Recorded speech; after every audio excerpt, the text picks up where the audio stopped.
어렸을 때 봤던 만화, 영화나 어렸을 때 봤던 영화는 주인공과 악당이 분명했어요. 명확하게 갈렸죠. 애매하지가 않았어요. 영웅은 주인공은 언제나 모범적이었고요. 실수는 없었고 정의로웠죠. 하지만 악당은 언제나 교활했고 탐욕스러웠으며 행동의 동기는 언제나 자신의 유익, 자신의 이익이었습니다. 그래서 어린 제가 생각할 때는요, 예수님은 주인공이고 영웅이고 유대인들은 악당 같았어요. 왜냐하면 만화, 영화가 보여주는 주인공과 악당의 모습을 그대로 보여주는 것 같았거든요. 예수님은 언제나 옳으셨고 사랑이 가득하셨던 반면 유대인들은 예수님을 죽이며 그 피값을 자신에게 돌리라고 했고 예수님을 핍박했고 예수님을 괴롭히는 사람들이었죠. 그래서 충분히 악당으로 보였어요. 그런데 시간이 흐를수록 배울수록 과연 유대인이 그렇다면 나와는 많이 다른가라는 생각을 하게 된 거예요. 어쩌면 나보다 훨씬 훌륭한 사람처럼 보인다라는 생각도 하게 되곤 했던 거죠. 유대인의 영성에 가장 깊은 흔적을 남긴 사건들이 몇 개 있는데 그 중에 하나는 아무래도 바벨론 포로였습니다.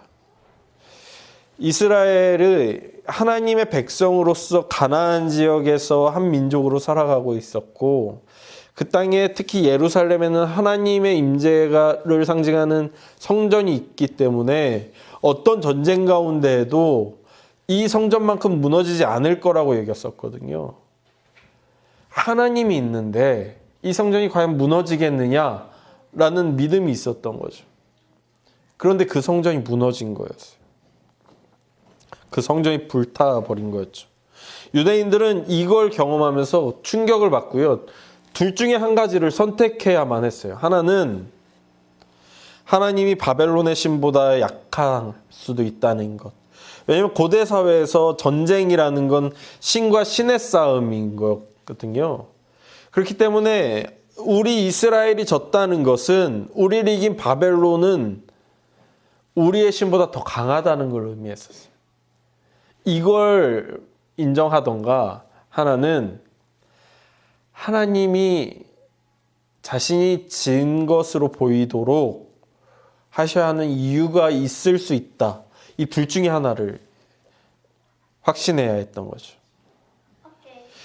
그래서 유대인들은 이 바벨론 유수 이후로요, 자신들이 전통적으로 믿어왔던 하나님이 어떤 분이신가에 대한 기록들을 수집하고 모으기 시작했어요.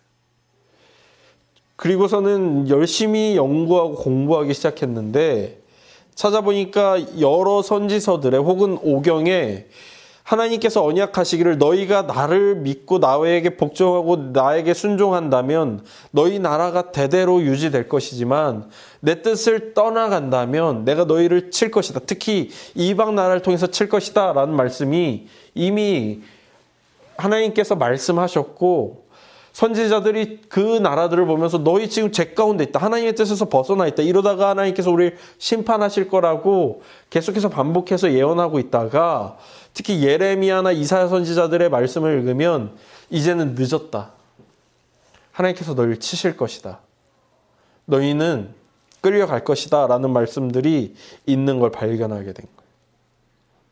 특히 예레미야 22장 8절에서 9절을 보니까 이는 그들이 하나님 여호와의 언약을 버리고 다른 신들에게 절하고 섬겼기 때문이다 라고 기록하는 것들을 이들은 기억하게 된 것이죠. 그러면서 이들은 이렇게 생각하게 된 거예요.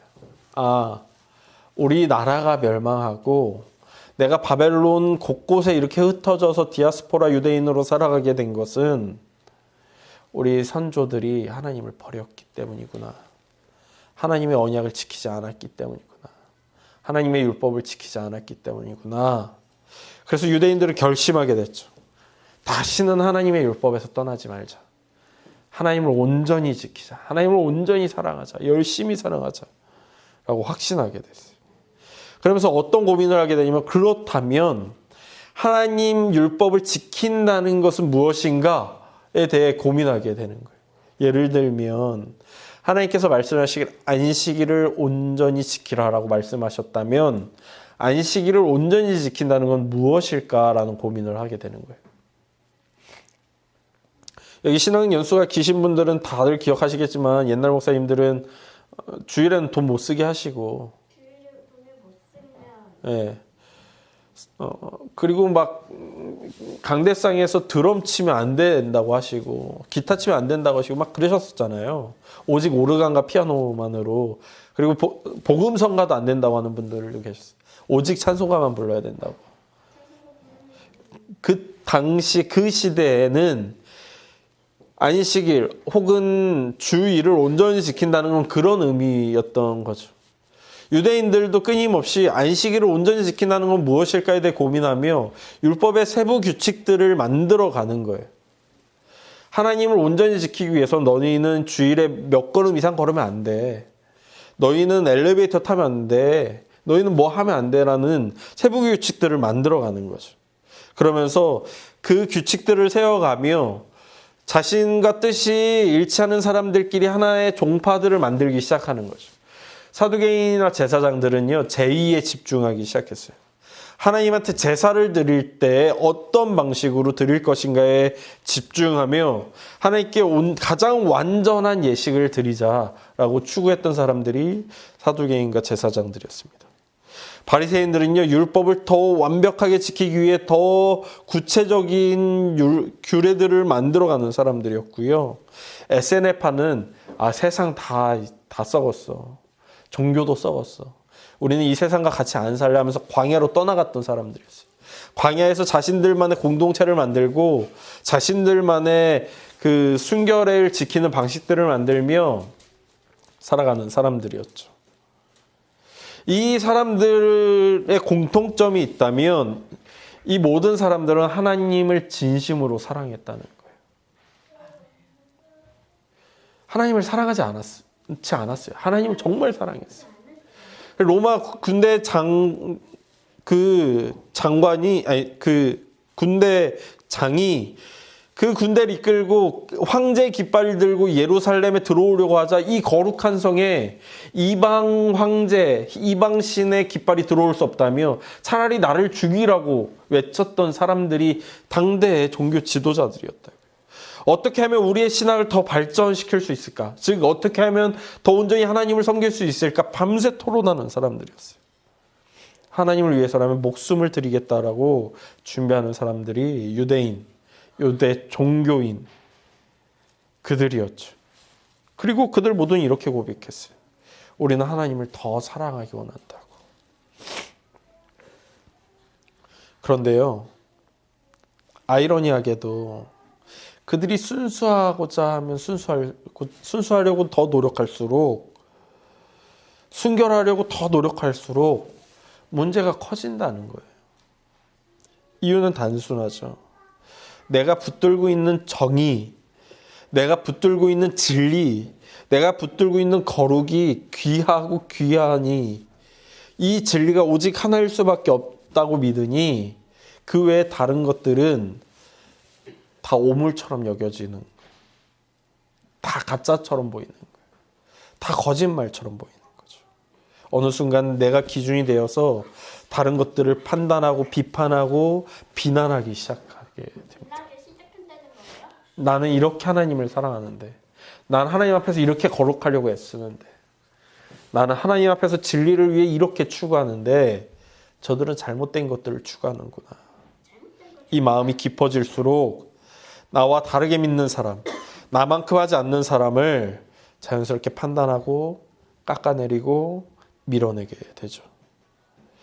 결국 하나님을 더 사랑하고 싶다는 가장 순수한 열심이 너는 왜 나와 다르냐는 차별의 언어로 바뀌게 되어버리는 겁니다. 최지천 교수라는 교수는 이렇게 이야기했어요. 자연은 순수를 혐오한다라고. 자연 만물을 연구해 보니까 종이라는 걸 단 하나만 남겨놓으면 너무 연약하더라. 자연이 그 순간 정말 작은 것 하나로 그 종을 휩쓸어 버리더라. 예전에 바나나가 옛날 바나나 이렇게 지금처럼 달지 않았잖아요. 지금 이렇게 단 거는 사람들이 품종 개량해서 단 하나의 품종으로 바나나를 다 바꿨기 때문이에요. 근데 몇 년 전에 이 바나나를 죽이는 바이러스가 한번 휩쓴 적이 있어요. 그때 이 바나나가 완전히 거의 종이 없어지듯이 사라졌거든요. 순수하다는 것, 오직 하나의 종만 남아있다는 건 그만큼 약한 거죠. 우리 코로나 시기에 경험해 봤잖아요. 코로나가 그렇게 전 지구의 모든 사람들에게 영향을 끼친 건 뭐예요? 그 바이러스에 대항할 수 있는 우리의 내성이 없는 거죠. 단 하나의 종만 남아있기 때문에. 바이러스나 전염병이 돌면 순수하게 단 하나의 종만 남아있는 종들은요, 견딜 수가 없이 도태되어 버리죠. 사람의 관계도 어쩌면 같은 것 아닐까 생각하게 돼요. 나와 다른 것을 밀어내고 다름을 혐오하고 나만의 기준으로 차별하기 시작하면 그 공동체는 결국 단일성이라는 순수성이라는 감옥에 갇히게 됩니다. 그리고 마지막에 남는 사람은 나와 똑같이 생각하는 사람들밖에 안 남게 되죠. 그런 공동체의 모습이 과연 천국일지 저는 의문스러워요. 예전에 제가 배웠던 제자 훈련은 이걸 강조했어요. 같은 생각, 같은 말, 같은 뜻.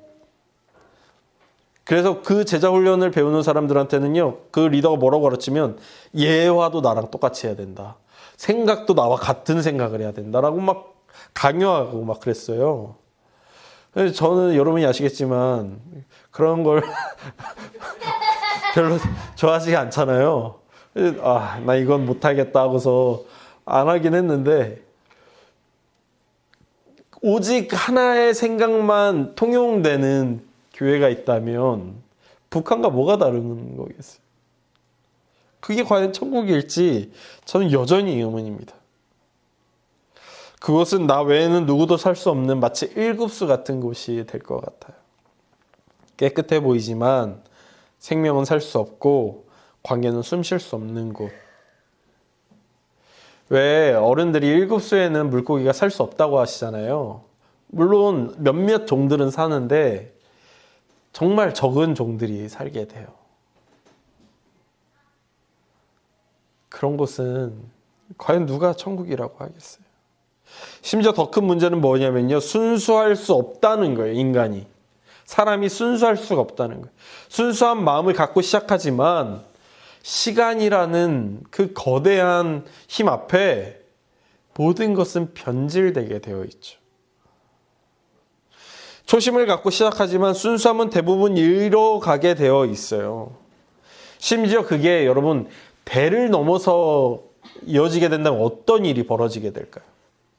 여러분 사무엘도요, 그 위대한 사무엘이란 선지자도 자식 교육은 실패했어요. 그런데 어떻게 그 초심, 하나님을 사랑하고자 하는 그 초심이 대를 이어서 끊임없이 이어지는 게 쉽겠냐고요. 재밌는 비유가 있는데 이런 비유, 5마리 원숭이 그리고 사다리 그리고 바나나라는 비유입니다. 마치 이게 과학 실험처럼 유튜브에서는 통용되던데 제가 찾아보니까 이게 실제로 있었던 실험은 아니더라고요. 하지만 사람들이 왜 이유도 모른 채 어떤 행동들을 반복하는지 매우 잘 설명해 주는 비유인데요. 이야기는 이렇게 시작돼요. 큰 우리에 원숭이 5마리를 넣어놓고 천장에는 바나나를 묶어두는 거예요. 그리고 그 바나나와 이어지는 사다리를 놓는 거죠. 그럼 바나나를 먹고 싶으니까 원숭이가 올라가겠죠. 그럼 굉장히 찬 물을 원숭이 5마리한테 뿌려버리는 거예요. 사다리 올라가지 않은 원숭이에게도. 이걸 반복하면 원숭이들은 사다리에 올라가면 고통스럽구나 라는 생각을 하게 된다고 합니다. 그래서 다음에 또 어떤 원숭이가 사다리를 잡으려고 하면 다른 원숭이가 달려가 붙잡고 때리고 말린다는 거죠. 처음에는 이유가 있어요. 사다리를 잡으면 고통스럽다. 시간이 지나자 연구자는 원숭이 한 마리를 다른 원숭이로 교체해요. 새 원숭이는 당연히 바나나가 눈에 보이니까 사다리에 올라가려고 하죠. 그러면 나머지 원숭이가 역시나 달려가서 고통받지 않기 위해 새로 들어온 원숭이를 때리고 못 올라가게 막는 거예요. 새 원숭이는 당황하죠. 왜? 내가 뭘 잘못했는데? 그러나 원숭이는 대답할 수는 없어요. 그들은 기록을 남기거나 정확한 의사소통을 할 수는 없으니까요. 그저 행동할 뿐입니다. 사다리는 타면 안 돼. 여기서 중요한 사실은요. 더 이상 연구자들은 찬물을 원숭이에게 뿌리지 않는다는 거예요. 사다리에 올라가더라도. 하지만 학습된 것들이 있어서 사다리에 올라가려고 하는 원숭이가 있으면 못 올라가게 막는 거죠. 시간이 지날수록 한 마리 한 마리씩 바꾸는 겁니다. 결국엔 이 우리의 한 번도 찬물을 맞아본 적 없는 원숭이만 남을지라도 더 이상 사다리를 타고 올라가려는 원숭이는 없게 된다는 이야기죠. 이들은 왜 자신들이 사다리에 올라가면 안 되는지도 모른 채 아무도 사다리에 올라가지 않습니다. 처음엔 모두가 이유가 있었어요.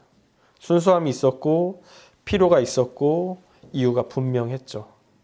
하지만 시간이 지나면 목적은 사라지고 이유는 흐려지고 기준만이 남게 됩니다. 그리고 그 기준은 어느 순간 타인을 정죄하는 폭력으로 변하기도 하죠. 우리가 왜 이렇게 하는지는 설명하지 못한 채 그저 그렇게 해야 한다고 다른 사람을 강요할 뿐입니다. 유대인들도 마찬가지였어요. 하나님께 제사를 드리는데 분명히 필요한 요소들이 있죠. 하나님께 제사 드리기 위해서는 성전이 있어야 돼요. 제단이 있어야 하고 제사장이 있어야 되고 하나님께 드릴 제물, 양이나 비둘기 같은 제물이 있어야 해요. 사람들은 처음에는 집에서 하나님께 드릴 제물을 가지고 예루살렘으로 와서 제사장 앞에 서가지고 제물을 드렸죠. 그런데 다양한 어려움들이 생기는 거예요. 긴 시간 여행하다 보니 동물들에게 흠이 생기기도 하고 혹은 당대에 치안이 좋지 않다 보니까 강도들을 만나서 하나님께 드릴 제물을 빼앗기기도 하는 등의 여러 가지 일들이 벌어지는 거예요. 제사장들은 이런 어려움이 있으니 우리가 이들을 돕기 위해 성전의 한 귀퉁이에 하나님께 드릴 제물을 파는 곳을 만들자. 그러면 하나님께 제사 드리기 위해서 먼 길에서 고생해서 오다가 자칫 안 좋은 일을 당할 일이 줄어들지 않겠느냐라고 이 일을 시작한 거예요. 하지만 어느 순간이야? 그 선한 의도는 사라진 채 멀리서 온 이들을, 하나님을 사랑하기 위해 온 이들을, 하나님께 제물을 드리기 위해 온 이들을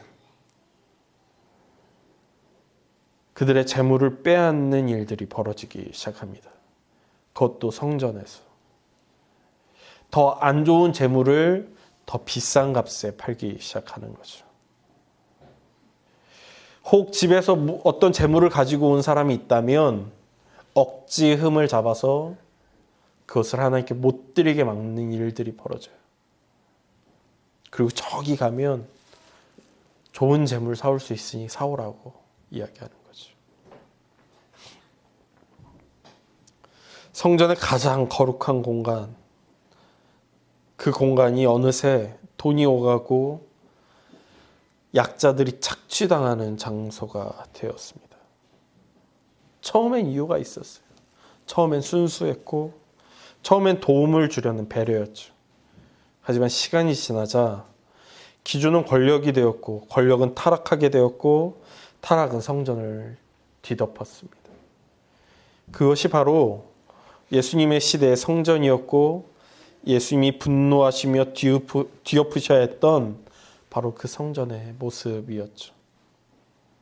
즉 순수함 그 자체는요. 그 순수함 자체가 악이 되기도 하는 것. 왜? 자신만이 옳으니까. 그리고 순수함을 유지 못한 채 변질되어서 악이 되기도 한다는 것을 보게 됩니다. 사람 안에서는 즉 빛이 나올 수가 없죠. 선한 동기도 오래가지 못하고 순수함도 기준이 되고 기준은 차별이 되고 차별은 폭력과 억압이 되어 버립니다. 인간 사회에서 가장 어쩌면 순수하다고 여겨지는 부모가 자식을 사랑하는 사랑도 때로는 변질되는 것을 보게 돼요. 며칠 전에 치킨을 포장해 가면 요즘은 더 싸요. 그래서 포장하기 위해 치킨집을 찾았는데 리뷰를 보니까 평이 좋지가 않더라고요. 싸납다. 들어가는 순간 느껴졌어요. 이 공기 차다. 사장님이 좀 싸납더라고요. 부부가 같이 하시는데 이 부부 분명히 안 친해. 분명히 오늘 싸웠어. 근데 심지어 그 공간에 딱 서화만한 아이가 있는데 아이가 얼어 있는 거예요. 그리고 어머니가 그 아이를 굉장히 날카롭게 양념 가져오라고 시키고 양념 채우라고 시키면서 일을 돕게 하시는데 아이 눈이 약간 멍한 거죠. 그 모습을 보는데 치킨을 기다리면서 그 모습을 보는데 왜 이렇게 마음이 아린지. 부모가 자식을 너무너무 사랑함에도 때로는 부모의 마음에 여력이 없어서, 때로는 부모의 자아가 건강하지 않아서, 때로는 다양한 이유로 자식에게 안 좋은 영향을 줄 때가 참 얼마나 많은지 모릅니다.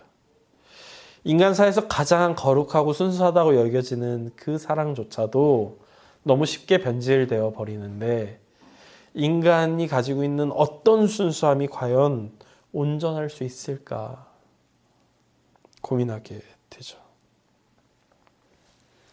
그래서 예수님이 오셔야 합니다. 예수님 오시기 전 하나님은 400년 동안 침묵하셨어요. 선지자는 사라졌고요. 성전은 타락했고 율법은 잊혀졌고 사랑은 변질되었습니다.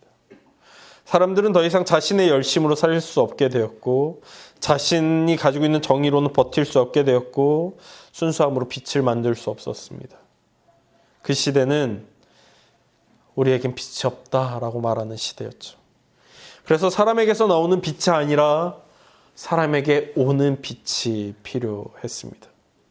사람이 만드는 정의, 사람이 규정한 거룩, 사람이 만들어내는 종교적 시스템이 아니라 사람 밖에서 오는 빛, 하늘로부터 오는 빛, 하나님 그분이 오셔야 했습니다. 그리고 바로 그 순간 장각마저 사라져버린 그때에 인간의 모든 가능성이 끝난 그 자리에 한 아기가 찾아오시죠. 예수 그리스도, 바로 세상의 빛이셨습니다. 우리는 다음 주부터요 대림절, 강림절이라고도 하는 이 대림절이 시작돼요. 대림절은 이미 오신 예수님을 감사하며 기념하는 날이기도 하지만 다시 오실 예수님을 기다리는 시간이기도 합니다. 그래서 오늘 우리는 그 예수님이 왜 오셔야 했는지를 짧게 한 부분을 살펴보았어요. 유대인의 순수함도 종교 지도자들의 진심도 사람의 정의와 기준과 열심도 결국 어둠이 되어버리기에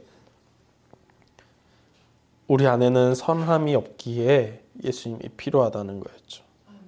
우리는 과연 다를까요? 가톨릭도 타락할 수 있었던 것처럼 교회도 얼마든지 타락할 수 있죠. 그리스도인도 얼마든지 타락할 수 있습니다. 목사도 성도도 얼마든지 타락할 수 있죠.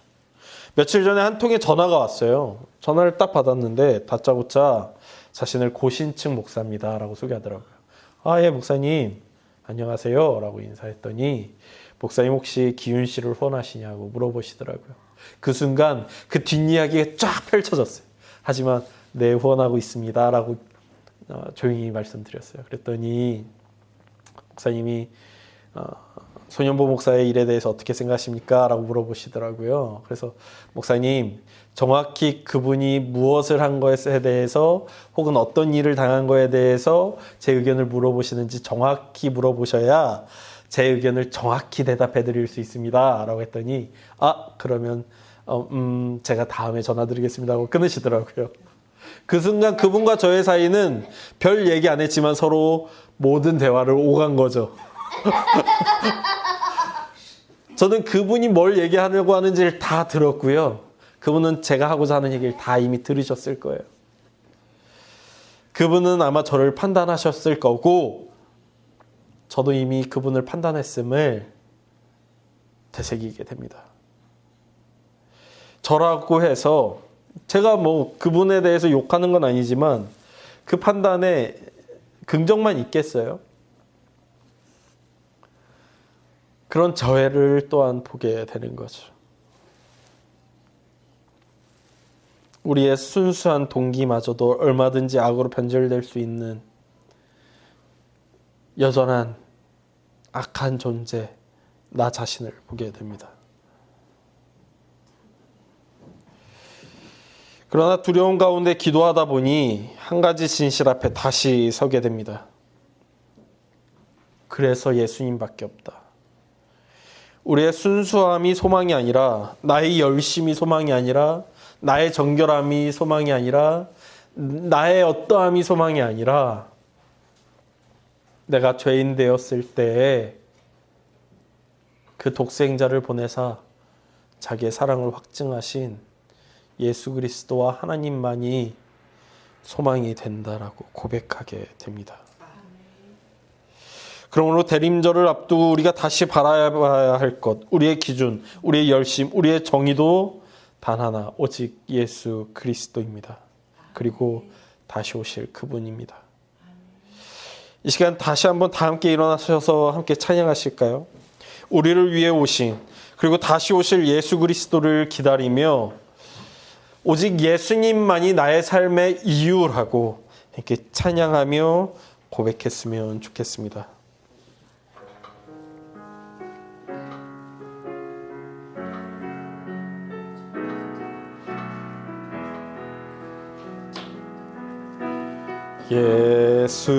예수는 내 힘이요 나의 기쁨 내 참 소망 그 이름의 생명이 내 삶의 이유라 오직 주만 따라갑니다. 오직 주만 높임 받으소서. 내 평생에 그 이름을 그의 선하심을 세상에 노래합니다. 그 이름에 크신 능력 영원한 생명이 내 삶의 한 번 더 찬양하시죠. 내가 사나 죽으나 내가 사나 죽으나 그 이름을 위하여 내 모든 것 다 드리니 나를 받으소서. 오직 주만 따라갑니다. 오직 주만 높임 받으소서. 내 평생에 그 이름을 그의 선하심을 세상에 노래합니다. 그 이름을 크신 능력 영원한 생명이 내 삶의 이유라. 하나님, 예수님만이 내 삶의 이유입니다. 내가 내 삶에 어떠한 자랑거리가 있더라도 그것이 내 삶의 이유가 될 수 없는 것은 모든 것은 시간 앞에 무력하며 다 사라지며 다 변하며 다 부패하기 때문입니다. 그러나 단 하나 예수 그리스도만이 어떠한 부패도 없이 변질도 없이 없어짐도 없이 사라짐도 없이 우리의 소망이 되시오니 내 삶에 찾아오셔서 구주가 되시며 나의 주인이 되시며 인도자가 되시며 빛이 되어 주시옵소서. 아멘. 오직 예수 한 분만을 소망하며 사랑하는 나와 우리와 우리 모두가 되길 소망하며 예수님의 이름으로 기도드렸습니다. 아멘. 이제는 우리의 어둠 속으로 빛으로 오신 예수 그리스도의 은혜와 인간의 순수함이 아니라 하늘의 자비로 우리를 붙드시는 하나님의 사랑과 장광마저 사라진 시대 속에서도 우리를 진리의 빛으로 인도하시는 성령님의 교통하심이 오늘 말씀을 통해 다시 한번 오직 예수만이 우리의 소망임을 고백한 모든 성도들과 가정과 일터 위에 이제부터 영원토록 함께 하시기를 간절히 축원하옵나이다.